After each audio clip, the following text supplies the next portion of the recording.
पंजाब में बीजेपी क्या एक जो इतिहासक तौर पे बीजेपी के खिलाफ एक सेंटीमेंट है, भगवंत मान जो है उसको उसको कैश करने की कोशिश कर रहे हैं। 2027 में पंजाब में चुनाव होने वाले, उसमें बीजेपी इन कारोबारियों को टारगेट कर रही है। इस रेट की वजह से बीजेपी ने, मुझे लगता है कि पंजाब में एक गलती जरूर कर लिया। नमस्कार, मैं हूं संजीव श्रीवास्तव। आप देख रहे हैं 4 PM। दोस्तों, बंगाल फतह करने के बाद अब मोदी और शाह की जोड़ी पंजाब को अपने पक्ष में करने की जुगत में जुटती नजर आ रही है।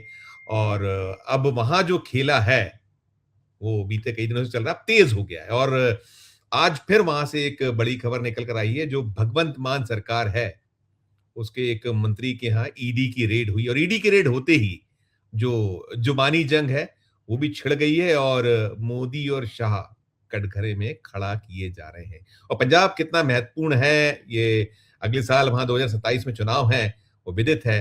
तो कहीं जो शैली है भारतीय जनता पार्टी केंद्र की सरकार पे, जो आक्षेप आरोप है मोदी और शाह की जोड़ी पे, जो ब्लेम्स हैं, कुछ वैसा ही जो बैटल है वो पंजाब में सस्ता नजर आ रहा है। और हम चलेंगे इसी सब पर बातचीत करने के लिए एक बेहद बेहद खास मेहमान के जोड़ूंगा उनको। जुड़ गए हमसे, हमारे साथ हैं senior journalist Raju Williams. Raju ji, बहुत बहुत स्वागत, आपने वक्त निकाला। और बहुत बहुत धन्यवाद जी।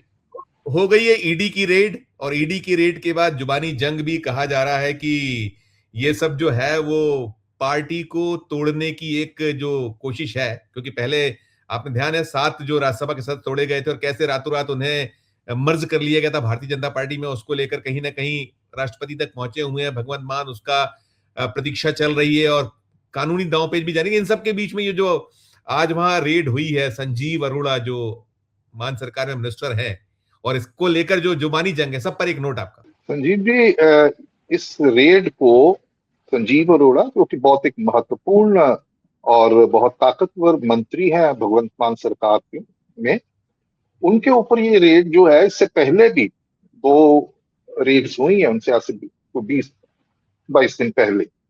तो वहां पे उसके बाद उसी दौरान ये अशोक मित्तल और दूसरे इनके ऊपर भी रेड हुई थी। वो तो चले गए बीजेपी में, लेकिन ये डटे हुए थे, और इन्होंने एक वक्तव्य ये दिया था कि मैं कहीं नहीं जा रहा हूं, बावजूद इसके कि रेड।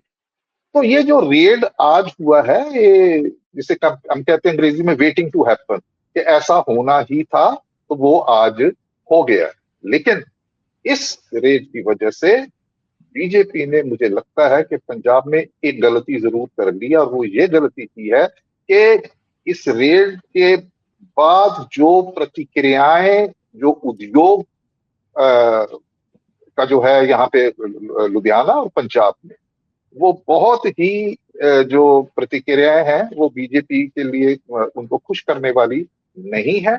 इसका बुरा मनाया गया है। एक शौक वाला, जिसे कहते हैं, प्रतिक्रिया है कि ये कैसे हो गया। और मजे की बात यह है कि जो उद्योगपति, उनमें वो भी शामिल है, मेरी कईयों से बात हुई है तो उनमें वो भी शामिल है जो किसी वक्त बीजेपी के भी वो रहे हैं, समर्थक रहे हैं, जो इनको फंडिंग भी करते रहे हैं, अकाली दल के साथ भी संबंधित रहे हैं, जो कांग्रेस के भी समर्थक है। उसकी वजह यह है कि बतौर एक उद्योग मंत्री के इनके पास पोर्टफोलियो भी थे, ये अपना पावर मिनिस्टर भी रहे हैं, ये और ये लोकल गवर्नमेंट मिनिस्टर भी रहे हैं। तो उन्होंने बहुत ऐसे ऐसे पुराने, ऐसे 40 साल पहले के जो समस्याएं थी उद्योगपतियों की, इंडस्ट्रीज की, उसको उनका समाधान निकाला, डिसीजन, वो सब खुश थे। और एक इनकी छवि एक ऐसे नेता की थी कि जिसको जब भी मर्जी कोई फोन के ऊपर इनसे इनसे संपर्क जो है वो साध सकता था। तो ये मुझे लगता है कि ये दांव थोड़ा उल्टा पड़ा है। दूसरा कि टाइमिंग जो है इसके, आज भगवंत मान जो मुख्यमंत्री अरविंद केजरीवाल, उन्होंने प्रेस वार्ताएं भी की हैं। उन्होंने ये कहा है कि ये बीजेपी की जानी पहचानी नीति है और ये पार्टी को तोड़ रहे ये कोशिश है। लेकिन उससे भी ज्यादा बात यह है कि ना सिर्फ पार्टी को तोड़ने वाली बात है, ये एक डराने धमकाने वाली, ताकि ये जो पंजाब का उद्योग का जो वर्ग है और जो शहरों में सीमित है, जैसे लुधियाना सबसे बड़ा, उसके बाद जलंधर और अमृतसर, एक तरीके से उनको एक धमकाने वाली जो एक मैसेज है वो इन्होंने किया है। लेकिन जो प्रतिक्रियाएं आई हैं इमीडिएटली, वो लोगों ने इसका बहुत बुरा मनाया कि ये ठीक नहीं किया, क्योंकि इनकी छवि एक ऐसे ऐसे उसकी थी राजनीतिक नेता की, जो सरकार में रहते हुए इन्होंने उन लोगों का जो ये जो उद्योगपति कारोबारी जो वर्ग है उसके लिए इन्होंने बहुत से काम किए और बहुत लोकप्रिय है उनमें। तो ये चाहे कुछ भी रहा हो, अब बात ये भी लोग कर रहे हैं कि भैया 157 करोड़ का ये जो जीएसटी और दूसरा आपने फ्रॉड का निकाला है, तो कहेंगे भाई ये इसकी जो टाइमिंग है वो सबसे ज्यादा महत्वपूर्ण है, क्योंकि इससे पहले भी रेड्स हो चुकी हैं और अब ये रेड्स और पंजाब से बाहर भी इनकी जो नीति है वो यही रही है। तो जो टाइमिंग की वजह से उन्होंने कहा कि भी ये सिर्फ और सिर्फ 2027 में पंजाब में चुनाव होने वाले, उसमें बीजेपी इन कारोबारियों को टारगेट कर रही है। और ये जो है संजीव अरोड़ा और अमन अरोड़ा, उनके ऊपर भी कल उनका एक साथी है उसका भी नाम जोड़ा जा रहा है। तो उसका उन्होंने तो ये दावा किया कि मेरे वो मित्र हैं, लेकिन मेरा उससे कोई लेना देना नहीं है। तो ये दो ऐसे हिंदू चेहरे हैं पंजाब में आम आदमी के पार्टी के पास, जिसको मुझे लगता है कि बीजेपी जो है अपने पाले में खींचने की जो कोशिश कर रही है, या उनकी तो कोशिश है कि ये बीजेपी में शामिल हो जाए, या फिर ऐसा है कि ये थोड़ा अपना अपना एक जिसे कहते हैं कि अपनी गतिविधि जो है उसको थोड़ा सा इतना मुखर हो के वो सरकार के लिए काम ना करें। और इन दोनों के खास करके ये जो है संजीव अरोड़ा जी एक बहुत बड़ा मतलब भी ऐसा काम कर रहे हैं सरकार के लिए, इन्वेस्टमेंट प्रमोशन का भी इनके पास दायित्व था। तो अभी ये नेदरलैंड में भी होके आए, तो एक तरीके से जो आम आदमी पार्टी का जो फंडिंग है उनकी, उसको भी चोक करना समझा जा रहा है। यही सवाल करने वाला था आपसे कि क्या ये उनकी जो फाइनेंशियल जो कमर है वो तोड़ने की कोशिश के तौर पर देखा। एक और दूसरे जैसे आपने कहा इसमें आया है कि जो फर्जी बिक्री है, शेल कंपनियां 157 करोड़ की जो निकलकर हम लोग तक पहुंच रही है जो सूचना है। और इसमें सबसे दिलचस्प है कि भारतीय जनता पार्टी इस चीज को ईडी ने शायद कम ब्रीफ किया, बीजेपी ज्यादा ब्रीफ कर रही है। तो इसको भी थोड़ा एलोबरेट कीजिएगा। बिल्कुल बिल्कुल इसका इसके इसके इसके देखिए उनके महासचिव जो है वो पंजाब से ही हैं जो कर रहे हैं। तो ये बड़ी मतलब ही अपने आप को एक तरीके से एक्सपोज ही कर रहे हैं कि काम ईडी का है और उस पर वक्तव्य वो दे रहे हैं। तो इससे सीधा सीधा ये जो लोगों में यहाँ पे ये बात गई है कि ये राजनीतिक हाथ है इसके पीछे, ये राजनीति से प्रेरित ही है कि अगर भाई आप इतनी देर संजीव अरोड़ा वो कब से राज्यसभा के मेंबर है, 2022 में बन गए, उसके बाद वो मंत्री भी बने। तो आपको आज पता चला, लोगों को ये कहना है कि उनको आज पता चला कि इन्होंने फर्जीवाड़ा किया है, तो पहले क्यों नहीं उसके ऊपर। देखिए बात ऐसी है कि उसमें को जो भी खुलासे होते हैं उसमें अगर इनका कुछ ऐसा इन्होंने किया है, कानून का उल्लंघन किया है इनका, वो अलग बात है। लेकिन बात यह है कि इसको राजनीतिक चश्मे से पंजाब में देखा जा रहा है और इसी वजह से इसका जो नुकसान जो है बीजेपी को वो राजनीतिक होगा। इनको आप इसको कर देंगे, जेल में डाल देंगे और कर देंगे, मुकदमा चला देंगे, कुछ भी कर देंगे, लेकिन राजनीतिक तौर पे क्योंकि पंजाब में 8-10 महीने में चुनाव होने वाला है, तो यहाँ पे इसको ये देखा जा रहा है कि ये बीजेपी ने वही किया जो बाहर पंजाब से बाहर करती आ रही है। और उससे पहले ये जो 7 सांसद है जिनमें से 2 तो उद्योगपति हैं, राजेंद्र गुप्ता थे और जो अशोक मित्तल है, तो उनका तो इस तरीके से मुझे लगता है कि ये बीजेपी ने जो है इसमें राजनीति बिल्कुल साफ दिखाई दे रही है। वो तो खुद सामने आके बोल रहे ये ईडी के प्रवक्ता है क्या, भाजपा के नेता जो है, ईडी सामने आए, ईडी बात करे, ईडी खुलासा करे कि क्या है। तो वो इसको राजनीतिक तौर पर भुनाने की कोशिश की जा रही है। एक ऐसा माहौल जो है आम आदमी पार्टी के सरकार के खिलाफ खड़ा करने की कोशिश की जा रही है, जिसमें इनकी जो फंडिंग जो फाइनेंशियली इसको चोक करे। अब सबको मालूम है कि आम आदमी पार्टी को इलेक्टोरल बॉन्ड से कितने पैसे मिले, ठीक है, तो ये कर रहे, सही गलत अलग चीज है, लेकिन मैं बात कर रहा हूं कि राजनीतिक तौर पे इसको कैसे लिया है, राजनीतिक परिणाम इसका क्या है, राजनीतिक प्रतिक्रिया इसकी कैसी है। तो वो अभी तक मुझे लगता है जो इनका कारोबारी जो वर्ग है उसके प्रति जो जिस तरीके का ये काम करते आ रहे जब से इन्होंने कार्यभार संभाला है, उससे इनकी पैठ है। और उसमें से सभी राजनीतिक दलों से, विशेष करके अपने जो है बीजेपी समर्थक भी कारोबारी है, तो उन्होंने इसको मतलब भी प्रतिक्रिया ये आ रही है कि यार ये गलत हुआ, यार ये सब लगता नहीं। गलत संदेश क्या है, गलत संदेश कैसे? हाँ, नहीं, इसमें एक चीज और बताइए ना। देखिए, आपने जो अभी बात की, जो अशोक मित्तल जी के यहाँ जब रेड हुई थी तो 2 दिन चली थी और जी तीसरे दिन बीजेपी में चले गए, इस तरह का सीन निकला था वहां से। जी अब यहाँ पर जैसे ये जो हो रहा है कि प्रतिक्रियाएं तो आ गई हैं, हमने देखा बड़ी तल्ख प्रतिक्रिया आई है अरविंद केजरीवाल साहब की। भगवंत मान जी ने बड़ी तल्ख प्रतिक्रिया, उन्होंने कहा ये पंजाब है और पंजाबी अगर आंख उठाओगे तो आंखें निकाल लेंगे, इस तरह की उनकी प्रतिक्रिया मैं देख रहा था। लेकिन ये जो इनसे जुड़े सोर्सेस, संजीव अरोड़ा से जुड़े सोर्सेस, क्या आपको क्या लगता है कि क्योंकि आप ये भय की जो राजनीति है, दबाव की जो राजनीति है कि आप साम दाम दंड भेद और ले जाइए, तो आपका अपना आकलन क्या कहता है? संजीव अरोड़ा को ये दबा पाएंगे क्या, ये पाला बदलवा मैं पाएंगे? जी मैंने जो उनके नजदीकियों से बात की है उसके आधार पे ये कह सकता हूं कि वो बिल्कुल उनका ये मानना है कि एक भय का वातावरण पूरे का पूरा जो कारोबारी जगत है पंजाब का, उसमें एक भय का वातावरण पैदा करने की कोशिश की है कि भाई अगर आप आम आदमी पार्टी की के साथ दिखाई दोगे तो फिर आपके साथ ऐसा होगा। तो एक मैसेजिंग ये है, तो ये जी मान रहे हैं वो लोग। ठीक है। और मैं सबसे बड़ी बात तो संजीव जी वो ये है कि जो लोग संजीव अरोड़ा की एक गिरफ्तारी के बारे प्रतिक्रिया दे रहे हैं, जो कारोबारी लोग हैं, वो बहुत मतलब भी ऐसे हैं कि वो दूसरे राजनीतिक दलों से, बीजेपी, कांग्रेस, अकाली दल से भी जुड़े हुए हैं। उन्होंने भी इसको यही संज्ञा दी है कि भाई ये बीजेपी जो कर रही है एकजुट हो रहे ये हैं ठीक।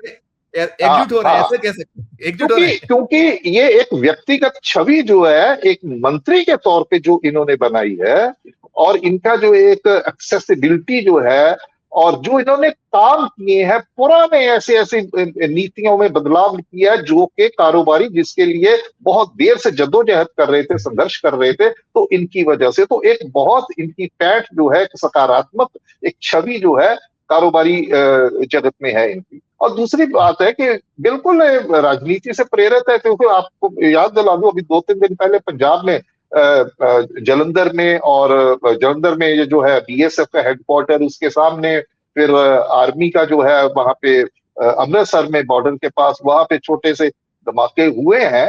हाँ, तो प्लस उसके बाद भगवंत मान ने ये बोल दिया कि भाई ये तो बीजेपी करवा रही है धमाकों पीछे। जी जी तो राजनीति तो वो भी कर रहे हैं कि वो पंजाब में बीजेपी का एक जो ऐतिहासिक तौर पे बीजेपी के खिलाफ एक सेंटीमेंट है, भगवंत मान जो है उसको उसको कैश करने की कोशिश कर रहे हैं। तो उसी की प्रतिक्रिया है। उसके बाद उन्होंने लीगल नोटिस दे दिया इनको, और आज उन्होंने जो प्रेस कॉन्फ्रेंस की कहते मैं नहीं डरता लीगल नोटिस से। तो वो शरेआम खुलेआम भगवंत मान जो है वो बीजेपी के विरोध में जो है वो खड़े हो गए, और ऐसी मैसेजिंग कर रहे हैं कि बीजेपी पंजाब के हितों के लिए सही एक पार्टी नहीं, ऐसा भगवंत मान कोशिश कर रहे हैं पंजाब में करने की। तो उसके चलते ये जो पार्टी को तोड़ना, दूसरा तीसरा, वो सारी चीजें इसी के बीच में आ जाती हैं। तो भगवंत मान कितना सफल होते हैं इसको, उस लड़ाई को उस तरीके से लेके जाने के लिए कि बीजेपी वर्सेस आम आदमी पार्टी। क्यों? क्योंकि बंगाल की जीत के बाद एक अति उत्साहित मुद्रा में जो है बीजेपी वाले के भाई हम तो कुछ भी कर सकते हैं, अब बंगाल जीत लिया, अब पंजाब की बारी है। तो यहाँ पे ऐसा खेला जो है ये जरूर करेगा, और इसकी अपेक्षा की जा रही थी। ये कोई ऐसी बात नहीं है।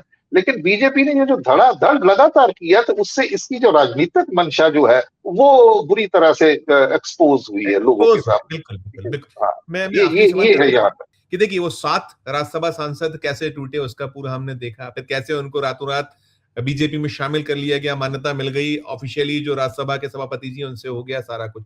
तो अब जो कहीं ना कहीं देखिए, खेल तो वही है कि पंजाब में आपको कैसे नेस्ता नाबूद कर दिया जाए।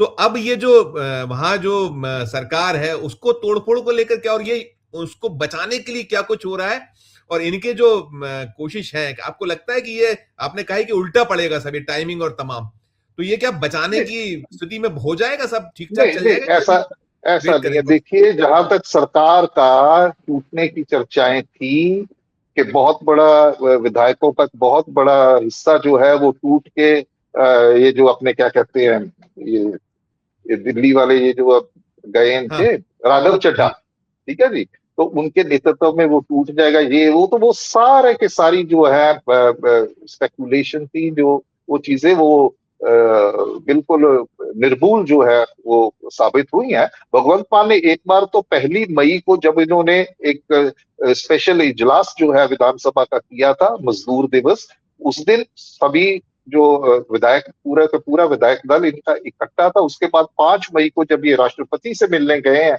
तो वहां पे भी विधायक दल पूरा था, तो वो तो एकजुटता का प्रमाण उन्होंने दे दिया। तो ऐसा कुछ नहीं जो होने जा रहा है, मुझे ऐसा लग रहा है कि ये जो कवायद चल रही है यही चल रही है जो दिल्ली में 2025 के चुनाव से पहले वो इनकी एक छवि, जो ये खुद भी बढ़ा चढ़ा के भी बोलते हैं कि हम कोई ईमानदार है, कट्टर ईमानदार हैं, तो वो सारे का सारा इनको भ्रष्ट और बेईमान जो सिद्ध करने की जो इनकी नीति है बीजेपी की, जैसे दिल्ली में किया और वो चुनाव हार भी गए, अपना खुद अरविंद केजरीवाल अपना चुनाव हार गए, तो ऐसा ही कुछ यहाँ पे है कि पंजाब में वो ये बीजेपी सिद्ध करने की कोशिश कर रही है कि ये लोग तो भ्रष्ट लोग हैं, तो ये तो बेईमान है। तो ये चीज है, सरकार क्योंकि सुरकूट क्योंकि नहीं क्योंकि इनकी क्योंकि टूटी। क्योंकि क्योंकि हाँ, अरविंद केजरीवाल ने आज फिर कहा है कि पंजाब को, पंजाबी जो है उनको धक्का दिया है। धक्का शब्द इस्तेमाल करते, धोखा दिया मतलब धक्का दिया, इस तरह की उनकी आई है, उनकी प्रतिक्रिया है। हम्म। करिएगा, समअप आप कर दिए, समअप करिएगा। तो ये रिटोरिक है, लेकिन जो खास चीज है वो मैं ये कहना चाह रहा हूं कि जब ये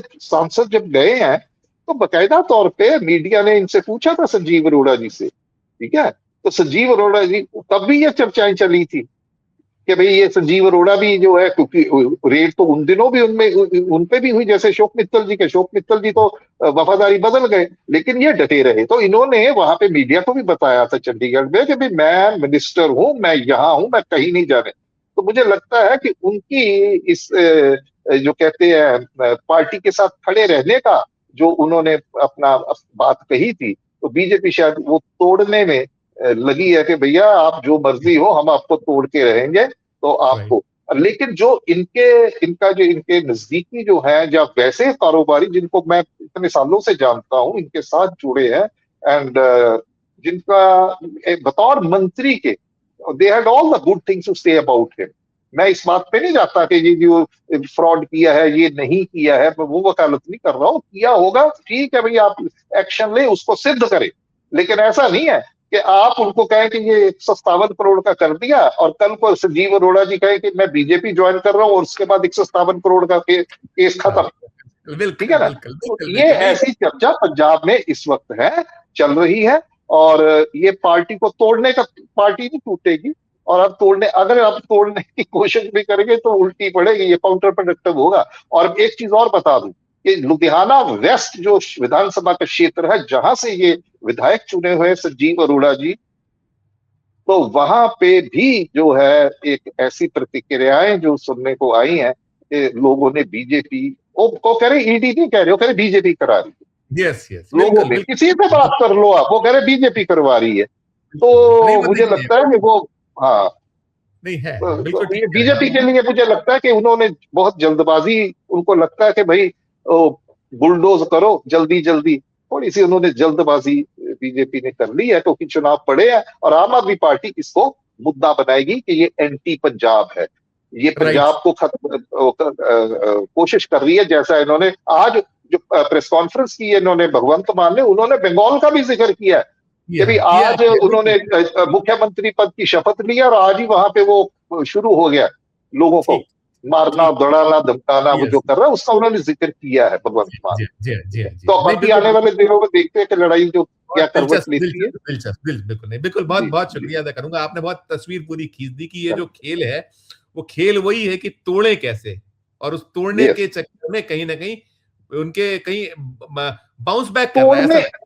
तोड़ने तोड़ने से ज्यादा डराने धमकाने वाला जो काम है ना, ठीक लेकिन ठीक ठीक, पंजाब का डीएनए ऐसा, ये डरते डरते नहीं है, पंजाब का ठीक हिंदू भी नहीं ठीक, डरता है। ये बहुत ये है नहीं, थोड़ा सा। हाँ, बिल्कुल, बहुत जब धन्यवाद, फिर बहुत आभार। तो दोस्तों आप सुन रहे थे, ये राजू विलियम जी थे और वहाँ जो कुछ चल रहा है, जो ड्रामेबाज़ी है और उसके पीछे क्या है। उन्होंने टाइमिंग की भी बात की, टाइमिंग के अलावा उन्होंने कहा कि डराना-धमकाना, लेकिन ये पंजाब का डीएनए अलग है। देखते हैं किस तरह का डीएनए आने वाले दिनों में सामने आएगा, स्पष्ट होगा। लेकिन कुल मिलाकर जो बीजेपी की अपनी जो ओछी राजनीति के उस पे आरोप लगते हैं, उसी का कहीं से हिस्सा माना जा रहा है। इस चर्चा में इतना ही। पूरी खबर को सुनने के बाद और राजू जी का जो पूरा उन्होंने वहाँ का स्पष्ट अब तक का जो स्थिति है उसको आपके सामने रख दिया है। टिप्पणी जो भी हो, प्रतिक्रिया हो, ज़रूर हमारे इस वीडियो के कमेंट बॉक्स में जाकर दीजिएगा। प्रतिक्रिया और टिप्पणी दोनों। और अच्छी लगे चर्चा तो चैनल को लाइक कीजिए, सब्सक्राइब कीजिए, ज्वाइन का बटन दबाइएगा तो हमारी हौसला अफजाई होगी। प्यार से बैठ कर देखते रहिए 4 पीएम। धन्यवाद, नमस्कार।